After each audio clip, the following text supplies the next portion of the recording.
What's going on, guys? I'm Tyler, and I'm here to let you know that There Is No Evil is No Perfect Movie. And There Is No Evil is an Iranian anthology about four men who aren't related, they don't know each other, but they have one thing in common. Since men in Iran have to serve at least 2 years of military service just to get a driver's license or a passport to leave the country, let alone so many other things in life that we in North America just take for granted, all of them have been in a position where they had to perform an execution. And over the course of each of these stories, we see these men grapple with the tough decision to obey or disobey a direct order. And regardless of what choice they have, they and their loved ones have to face up to the consequences that come with it.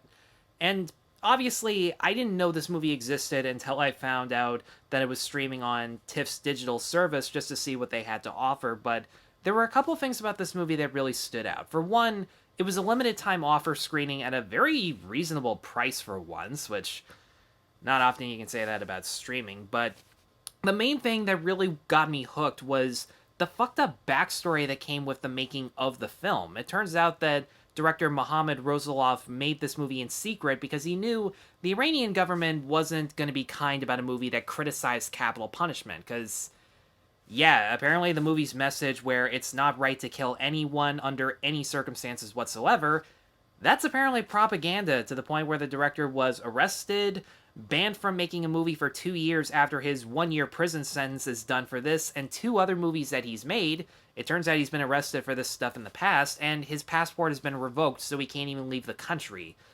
And judging by those facts and the other arrests and imprisonments that have happened to him over his career, yeah, you guys are really gonna show him this time, aren't you? It's fucking ridiculous. But, yeah, part of the reason I wanted to check this movie out was to support something that was being censored for purely political reasons, because it's just such a scary and fucked up thing to see happen to just about anybody, and it does make me kind of wonder what would happen if those situations played out here in North America. I know that we have a lot more options in regards to where and how people can watch our movies, and what I'm about to say next does not pale in comparison to what Rasoulof and other Iranian directors have to put up with every single day. I'm aware of that.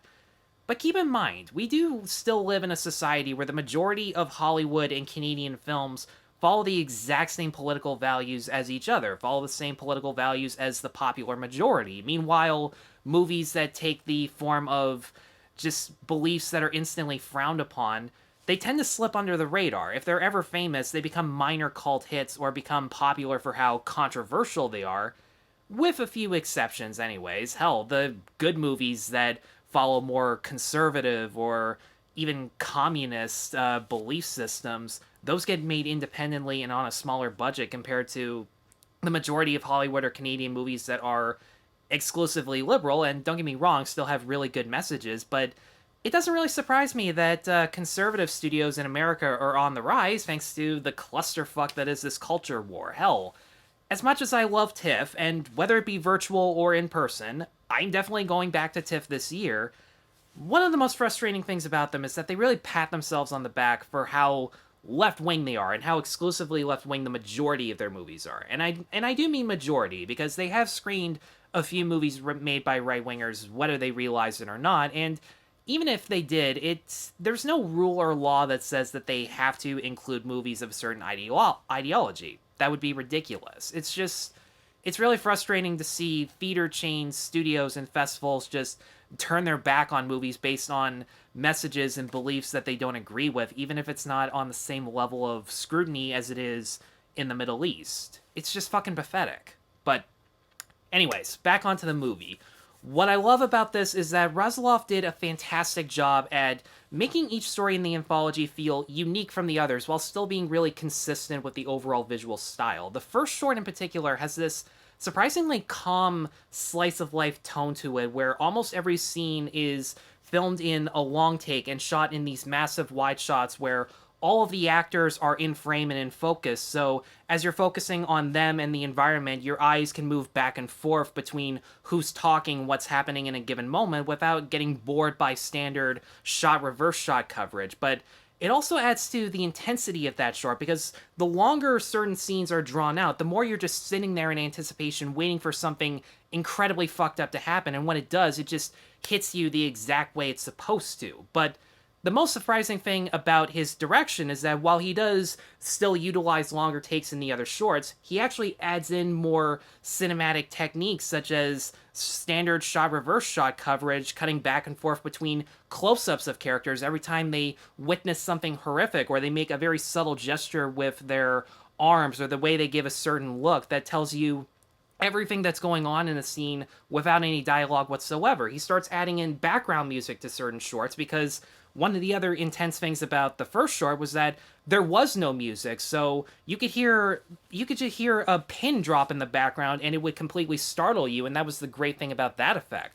But yeah, they add in music, they add in standard coverage, they even put characters in frames within a frame to kind of distance themselves over their different ideology standpoints. My favorite shot in particular is a scene featuring two characters debating whether or not it's right to disobey a direct order and why. Meanwhile, they're literally separated by the pillar of a house.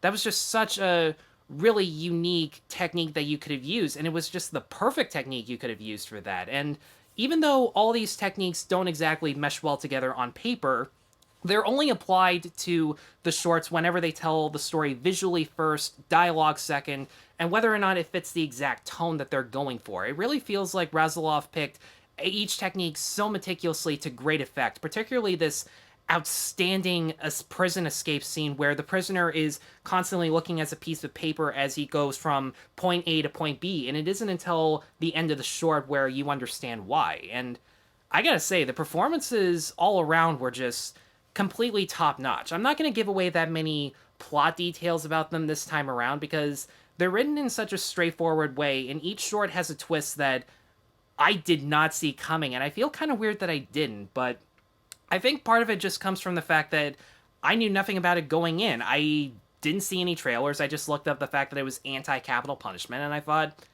that'd be an interesting thing to see in a movie like this. So I'm not gonna spoil anything. I'm not sure how much that matters because where I'm at, theaters aren't even open, and even if they are in your area, I don't know if they're gonna show this movie, but still, it's absolutely worth it. Now, the main character in the first short, I think, gave the most nuanced performance because he's easily the most nonchalant out of the four and is completely comfortable with his job, and nobody questions him about what he does for a living and whether or not it's the right thing to do, and just based on that fact, one can assume that the family members in his life might not even know what he does for a living, and just with all of those hidden details and interpretive facts, the short actually makes him come across as a serial killer just based on how calm he is about life or death and the fact that he technically does get to make the decision. Protagonist number 2 was easily my favorite out of the four because he has to express a lot of differing emotions at once in the scenes that he's in. And some actors can really struggle with that and go over the top, but he is just phenomenal at portraying terror, guilt, remorse, shame before he even has to make the decision. And it was easily the most heartbreaking because there are a lot of cell phone conversations he has with his girlfriend where you don't hear her on the other line, but just based on what he's saying to her, you can kind of piece together what the conversation's about and whether or not he can find a way out of this. And lastly, protagonists number 3 and 4, oddly enough, have the exact same arc, where at one point in life, they have already made the certain decision, and they have this really lovely relationship with a certain woman in their lives, but once they're forced to reveal how the death penalty has affected them in their military service, things become very strained in that relationship because he's been keeping it a secret from everyone he knows out of fear that he's going to lose them. And sure enough, that definitely would have happened, but it doesn't change the fact that both of them still lied their ass off to their loved ones, and it really makes you question what would have happened, even if you make the right choice in a certain scenario, in this case, refuse to kill someone just because life is precious and lives are redeemable. It's just really tough. I tried putting myself in that position where it's just like, okay, if I were forced to kill someone and just go about my life, still have loving relationships, but have an unclean conscience that I just can't erase, versus not kill someone and face the consequences not only for myself but for my family members who didn't ask for it, might not have even approved of my choice not to kill someone, because weirdly enough, there are family members, without spoiling anything, that actually just wish the person would fucking kill the person, would just kick the stool underneath them and let them hang. And it's incredibly fucked up, but at the same time, you can kind of understand why they feel that way and why they feel so angry about it.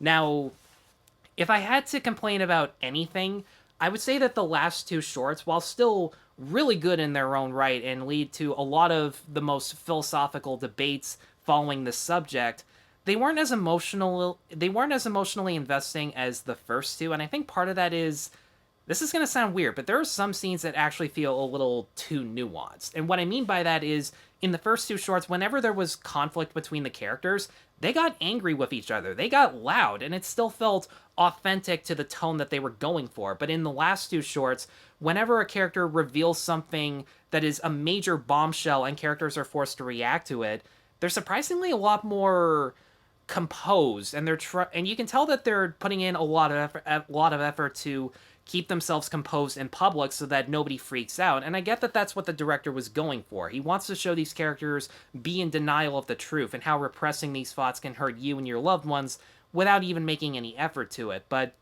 when it came to the twists themselves, there were just some locations and some arguments where nobody would have been composed during that. If anything, there would have been more arguments about characters saying, "I'm fine, you don't look fine." Well, I am, so will you just drop it already?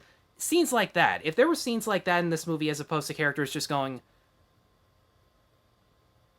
like, all the time, which, granted, in some of these shorts, it makes a lot more sense, and in the exact same ones, they repeat that exact same expression, and it just doesn't have the same effect because it just feels out of place. But outside of that, that's just a nitpick, and I gotta say, There Is No Evil has got to be the best movie of the year so far, and I know that doesn't really say much given the fact that I'm in Ontario, and I'm probably not going to get to a theater till the end of the summer. Unless the reopening stage has drive-ins. I'm hoping for that anyways, but regardless, it has fantastic direction. The writing of the characters and the themes are so complex, but they never take exclusively one side, as I just mentioned. The performances are great, and altogether, flawless execution. I had to throw that out there, but to take your minds off of that, I'm going to give There Is No Evil a 4.5 out of 5. Definitely check it out if you guys get the chance. Thank you as always for watching. If you have seen There Is No Evil at Venice or some other film festival, let me know in the comments below what you thought of it. Be sure to stay tuned for more reviews, be sure to like and subscribe, and be sure to check out my other videos at Sharp Edge Cinematics. Be sure to check out our list for the top 6 favorite silent movies. Take care.